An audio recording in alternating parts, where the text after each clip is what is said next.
Yes, man, we really appreciate it. Definitely. So why don't we start with tell us a little bit about your background. I know you, well, obviously you're in Arizona now. Tell us where you're from, how you got started. Yeah. So originally from Southern California, Norco. Um, my parents' house is like 5 minutes away from SC Village. So getting into paintball, I first started having interest in airsoft when I was like 16, 17 years old, and then went to a couple buddies' house and no one was airsofting, everyone was paintballing.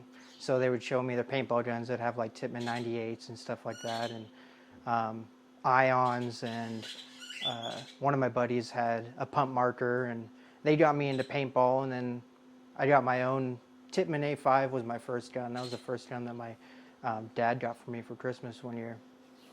And then immediately jumped into getting into pump.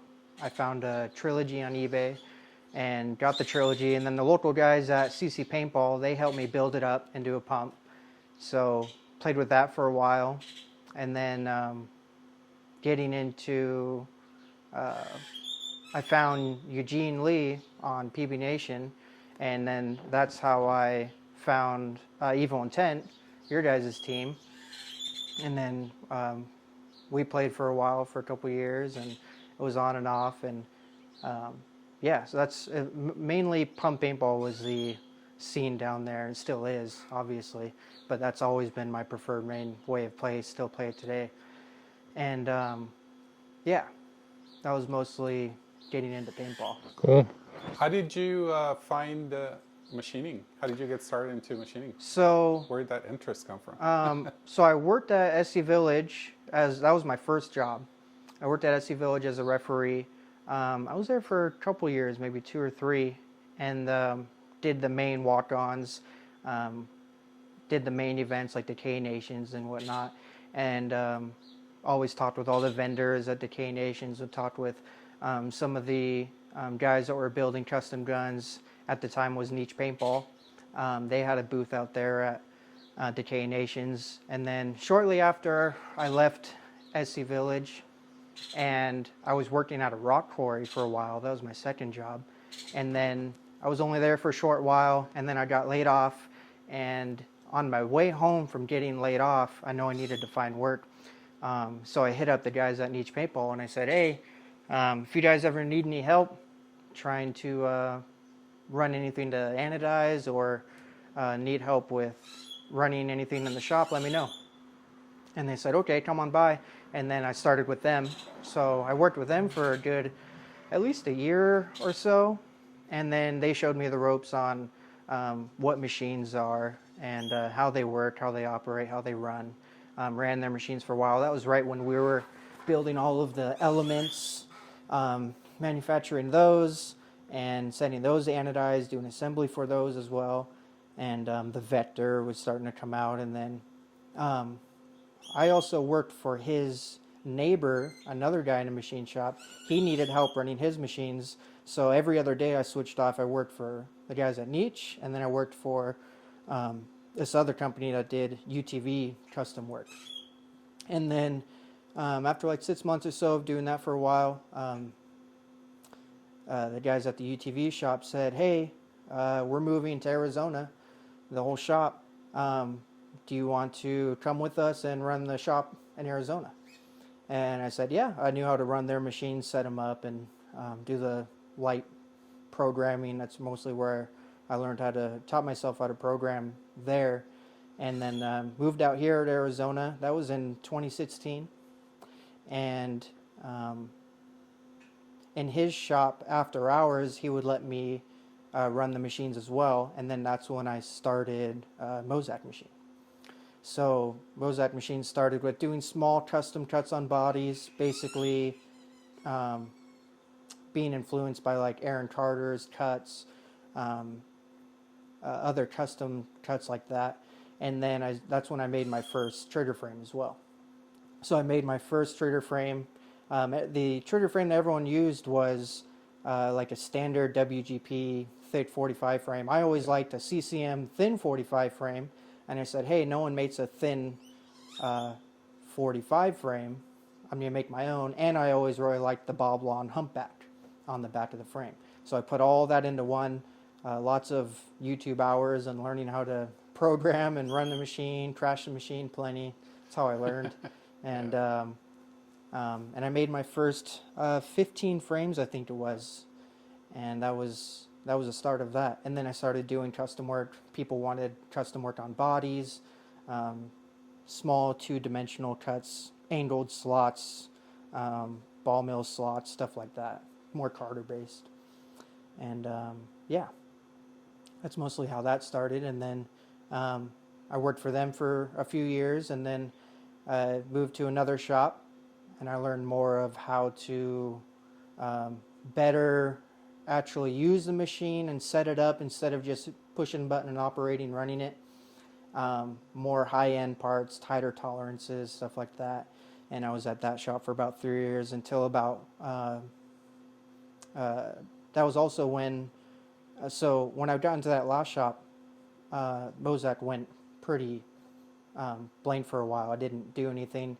And then I got a couple 3D printers, and then in my apartment closet, put the 3D printers in there, started doing some small products like that, hoppers and stick feeds and stuff like that. And then just a year ago, I'm at the recent shop that I'm at now.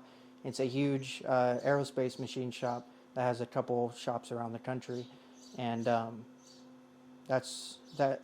doing the aerospace work is another big step from just another job shop type of shop, doing just any work that's brought in. Biggest customers like for Boeing and Parker and Hannifin is who is with them as well. And so doing that super tight tolerance work, exotic materials like Inconel and stainless steel and castings and forgings and working on stuff like that, I learned a lot. That's definitely how I've learned more so how to process a part better, work holding, tool type, stuff like that. And then about a year ago, just after I got that job, I wanted my own machine, so I found a Bridgeport manual machine, and I started, that's exactly what Aaron Carter had as well. So that's what I started using, and I started doing that here in the garage. It was planted right over here, and I only had that for like 3-4 months. I got really antsy, and I wanted a CNC machine. So took the leap and got my own CNC machine, and then now the sky's the limit on as far as what you can do with these. You don't even need a fancy 5-axis machine or anything to do anything. Something I learned a lot is fixturing, holding at different angles, multiple operations, get all the way around a part, and you can do anything with them. And there's still a couple parts that I've done, like a right feed elbows. That requires like a 5-axis machine, and I've used that outside of here for those as well. And yeah, that's pretty much it for that. Yeah. Cool. How did you come up with the name Mozak? What does it mean? So it just came out of thin air, really. When I was like 13, 14, I needed an Xbox gamer tag, and I needed a name for when I first got my Xbox. And I remember there was a couple of guys on YouTube that had names like, I think it was like, there was like a Kozak, and then there was like a Mosaic, and then I just kind of like morphed it together and just put M-O-Z-A-K. That looks cool. So Mozak. Cool. Yeah, and then it kind of clashes now because being in the machine industry now, one of the high-end machines is Mozak. So now that like clashes, whenever I talk with people that are actually in the industry, they're like, "Oh, like Mozak, you copied that?" I'm like, "No, I didn't. I swear." But yeah, that's how Mozak started, and I've just maintained that name throughout. Yeah. Awesome. I noticed that you're doing other parts, not just paintball stuff. Yeah, so I I also do job shop work as well. So there are some local guys and most men from social media where anyone that needs production work, I'll do that as well. So production work is always nice. Just paintball is always one-off custom, where all of my time is in the designing on the computer, modeling the part, setting up, and crossing my fingers and hope my program is perfect to run on this customer supplied body and not scrap it, which I've done a good job of that. And of course I've had a couple scrap and then I had to replace it before, but yeah, doing other production part work, mostly from posting all my stuff on social media, and then they're like, hey, notice you have a machine, I need this part made, can you do it? Yeah, definitely. So I do that as well. Awesome. Yeah. Awesome. You want to show us some of your stuff? Yeah, definitely. Now are these black diamond team bodies. So they start off as a piece of billet, blank material. So I make the entire body from scratch. It's a standard 9/16 valve lower tube body. All of the newer bodies have been coming out. They're all 11/16 valve, and I'm just not a huge fan because for pump it's perfect to throw in like CCM internals for 9/16 valve, or Gene at Autococker Parts. He has a really good lower tube valve setup. So for 11/16, I just never had a good time with pumps, so I always stuck with 9/16, and no one makes 9/16 anymore because it's easier to make the 11/16 just to run the one tool all the way through. This takes like 4 tools, but it's worth it. But yeah, so making it from a square piece of material, you get to have a big old logo just like that. And this one doesn't have a window through it, but this one I think does, yeah. So this is more what it'll look like complete. With the window through it, it really makes the shield pop. You Yeah, can see that's them. really nice. So Are not those for a team? Yeah, so this is for a Black Diamond team. Timothy Kerrigan, he's the one that hit me up for getting these started. I've done work for him, bodies and stuff. Actually, since the beginning, since I first started, he sent me a twister body that he had to have a feed neck mod and a flat top, stuff like that. And we've talked about it before, and now he finally is going through with getting a run of bodies done. So everything is made 100% from scratch, and same with the back blocks and the Vasa and everything. And he went with the Slender 45 frame. So like I was talking about my frame before, it's come a long way. Before I never even had any round edges or chamfers. It was just all sharp corners and really blocky. But now I do the dovetail for or like a key mod for the hidden frame screws, a beaver tail sticking out, and then a round edge all the way around, so it feels better in the hand. Cool. That's come a long way. So everyone's doing with those. There's 11 of them. And then, so the Slender 45 frame was the first frame that I started doing again when I came back and got the machine. And then from there I moved on to the Slender 86. So when I first moved out here and first got back to that shop in here in Arizona, I made one of these and I posted a picture. This is in like 2017, and then nothing ever happened again. So this finally came to life. I did a run of these, and this came out pretty nice as well. And with a pair of grip panels, it comes out perfect.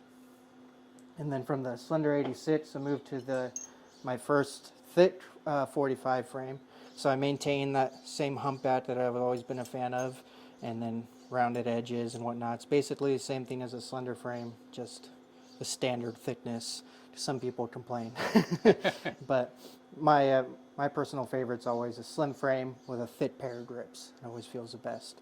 And then from here, all of these frames that I've made, posting them on social media a lot, they would sell out instantly. So with the Slender 45s, thick 45s, Slender 86, a thick 86, all of them I made about 50 of each, and then there a newer thick 45 too. So there's about 250, 300 frames out there, and as soon as I would post them, 75% of them are sold out in like 5 minutes. Yeah. So they sell really well, and I always offer raw or dust black and gloss black. So this was the first thick 45, and then just recently was when I did the sale for the thick 45 V2. So I got rid of the hump to do something different, and I did kind of like the classic, almost like an angry style in the back, and this is a lot more higher arc and this is definitely the most comfortable frame that I've felt for myself, and that wasn't really on this one here, but it makes a huge difference. But that's the newest frame about 2 weeks ago that just sold. Nice. Yep. But other than that, the frames are really popular.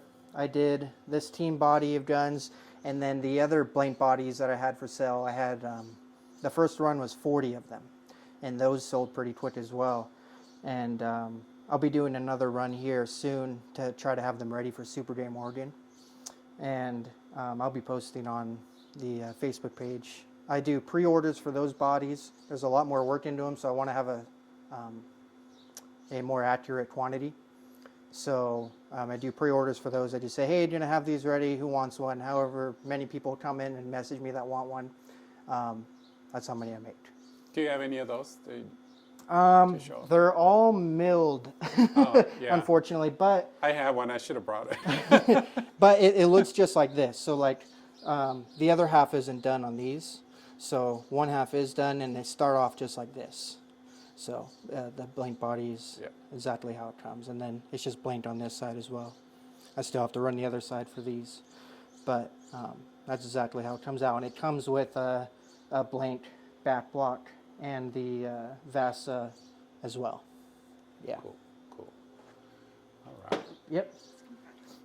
Yeah. But other than that, I'm still super busy on doing all the custom work stuff.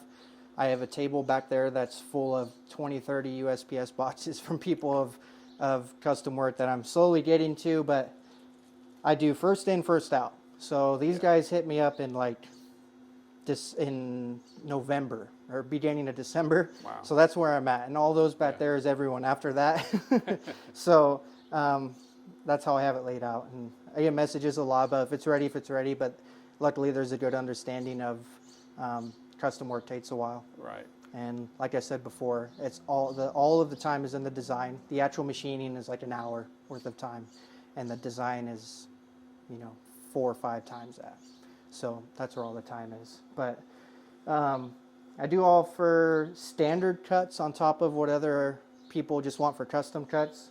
So I made the Knox cut. So this was my first standard cut, and tube style, and then with the inlay slots right there, and then 3 lines going across.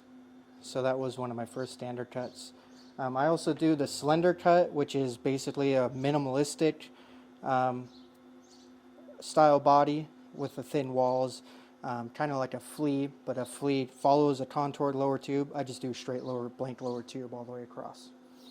And then I also have the Waracle cut. So Waracle is a name that somebody else came up with, but basically send in an Oracle and I put the lines on top that kind of look like Carney-esque. Right. So that's kind of unique. So that's a cut that I do on a standard body. So like Gateway has a lot of these Oracle bodies. The guys over at HSP that play a lot, Suck, S-U-K, they wanted a run of team guns as well. I think I did a dozen Oracles for them. They got a bunch of bodies from Gateway, and I did these cuts for them. And then I made Slender 86 frames for them that had their name and team number on them. That was another run of team guns that I've done. Those guys are still building those, but they have a run of those.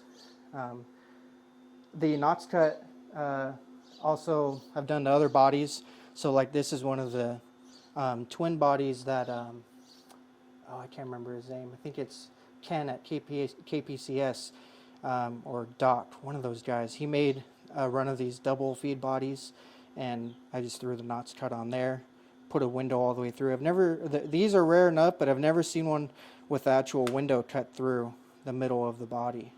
So I thought that was pretty unique. That came out really nice. Awesome. And yeah, these are definitely unique bodies.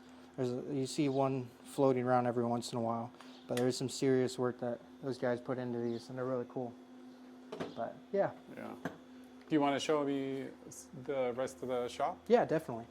So this is always a product table where everything just lands that's ready to go out. All the other 45 frames are already anodized. I get boxes ready. As soon as they come back from anodized, those are going to ship out. all the raw ones already shipped out. Got my air compressor, and then of course the machine. So this is a Haas mini mill CNC machine, and this is where everything's done. I have a main plate fixture for all the bodies are done on the sides, and then the vise is just for if it's standing up or other production work. Right now there's jaws in there for other production parts I've ran, and then the machine holds 10 tools as well. So I have a couple holders that cycle in and out. But that's the machine. That's the one that does all the work. I have a lot of different fixtures as well for the frames and bodies. So like this is just one fixture for one of the frames to be able to stand up in the machine and rotate the frame around to do other operations. Same with the bodies. Stand it up, flip it around, do multiple operations.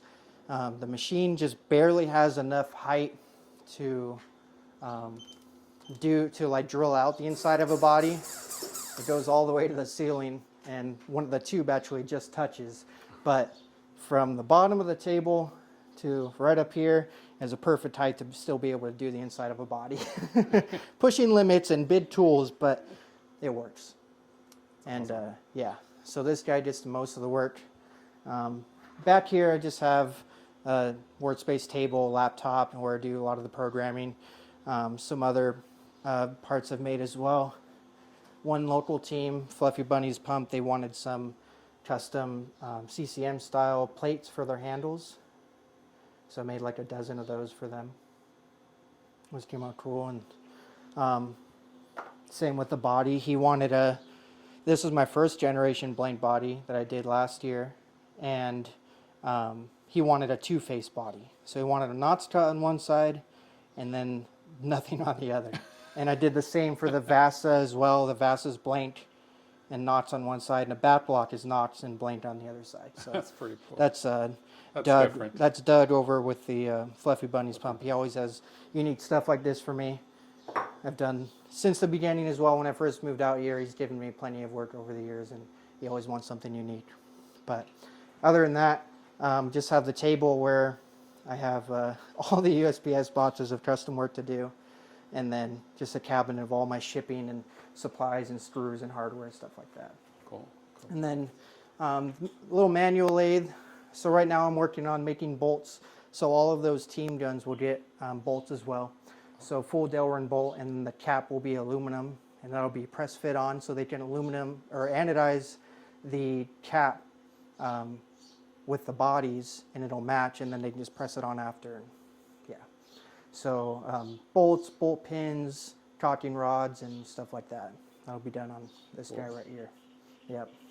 Can do other stuff like between centers, barrel work, and other stuff like that. And then just have a granite plate and a height gauge for doing other job shop work. Other people have call outs for like flatness and true position and stuff. You want a nice flat granite plate to be able to check tolerances like that. So that's what that is. And just a vertical and horizontal bandsaw when I get material. When I make the frames, I just hog out blocks of aluminum and bandsaw them off, so I don't have to machine all that out. Save some time. Yeah. Cool. Very nice. Yep. That's about it. So with the blank bodies that are that the team Black Diamond is getting, they have this Planet Eclipse detent that sits in the bottom of the breech. So this is a unique design I came up with, so that there's no detent on either side or a wire. It just uses that little finger in the bottom, and that comes out with a screw, and it's held in under a little piece of material, and that's perfectly flush with the bore too, so the bolt will never interfere with it. But that was the first generation blank bodies last year. 20 of those had this, and then these 10 bodies will have this. So it's kind of an exclusive thing. I haven't done full production of these ones yet, of this detent.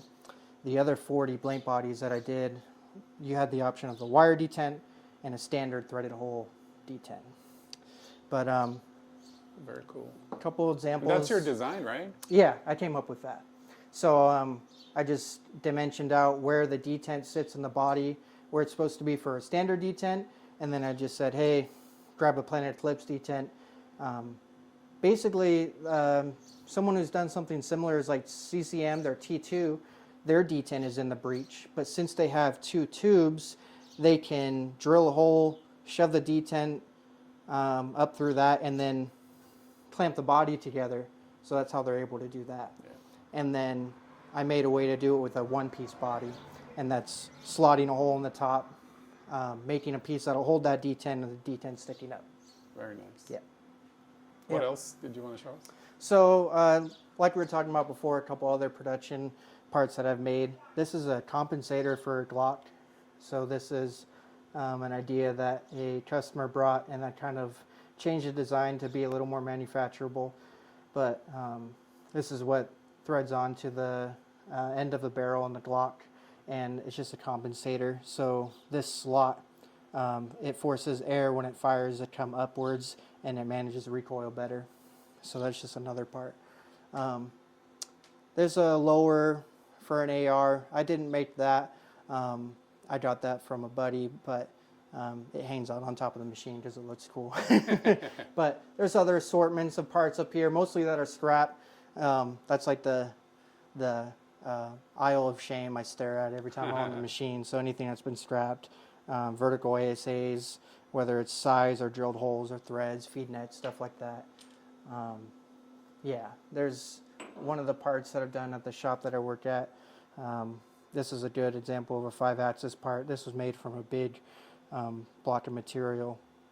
And there was a lathe operation that did this whole bore, and then it sat on a fixture, and the 5-axis mill came around and finished everything up. So it's a good example of one of those parts. But yeah, that's pretty much it. Just an assortment of parts that I made. This is actually one of the cover that's on the inside of the body for the detent. That's what it looks like. So the detent sits in there, and then that screw goes into the top of this, and that holds down on the body and holds the detent, and that's what you see in there. Yep. Very nice. That's what that is. Yeah, that's about it. Very cool. Well, thank you so much for doing this. Yep, definitely. Anything else you want to show us, or? That's about it. I'll be having more body kits coming to be done for Super Game Oregon. I think that's in May 5th, I think it is. And I'm going to be bringing a new frame to that as well. So I have a new frame and a new body kit to bring there and show that off. I'll have it there exclusively for the weekend, then I'll post them after, whatever's left over. And so look out for that. That'll be cool. And other than that, I plan on having complete guns this year. I've been doing a lot of work with frames by themselves, bodies by themselves. So hopefully middle of this year, I'll have a complete gun to be available. And especially with the lathe being able to do other parts as well, that'll help. So, very nice. Yep. And your social media and your website? Yep. Facebook and website is Mozak Machine and mozakmachine.com. Same with Instagram. And those are the major ones. Very good. Thank you so much, Justin. Yep, definitely. Thank you.